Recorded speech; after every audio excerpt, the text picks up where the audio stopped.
In the last period, I felt very, very lost because a quarter life crisis hit me like a truck, and I realized that I wasn't doing anything valuable with my life right now. So I decided to quit my job. I jumped from one project to another. I tried different stuff in order to find something that made me feel more actualized and alive, but I didn't find it. And I have tried a lot of different things. I tried to become good in my sport. In the last year, I trained like 9 times a week. I was competing one weekend yes and the other weekend no. So I sent a lot of CVs to different places and got no response. I asked many girls to hang out with me, but they all said no. They all rejected me. So I had a lot of failures experienced in a very short period of time.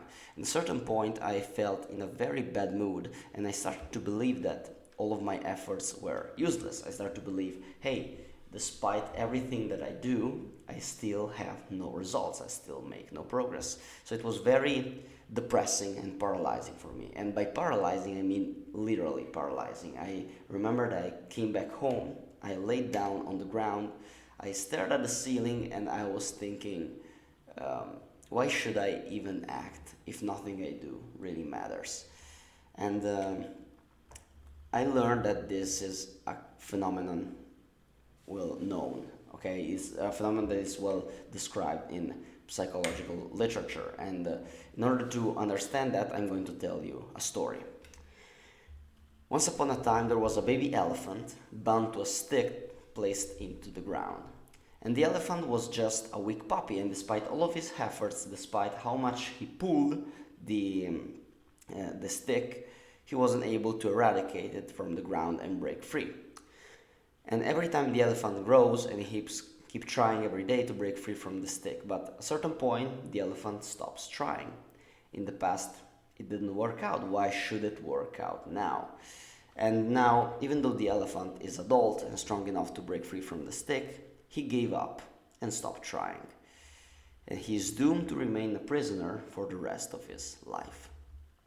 This phenomenon that I just described with the story is called learned helplessness, and it's the belief that you have no control over your situation, whatever it may be. And after repeated failures, you start to think that nothing you do really matters, leading you to inaction, loop overthinking, and general decline of your mental health. And you can start to experience some common thoughts, things like, what's even the point to try if I already know that I'm going to fail? Or my actions don't matter anyway, or I've already done everything that I could and it didn't work. Why should I keep trying to do that? And all of these thoughts will keep you stuck into an overthinking loop. And you will make no action because no action will actually move the needle for you. And here comes the most difficult part. You have to act despite of what your brain tells you, and it's very, very difficult. And I can tell you that acting despite what your brains tell you is very difficult, but you can do that. In fact, you have to do that in order to break free from the cycle. And here comes the title of this video: why cleaning your room is the best thing that you can do right now to break this cycle of overthinking. First of all, you're probably into an overthinking loop, and the best thing that you can do when you're into an overthinking loop is not thinking more, is to act more.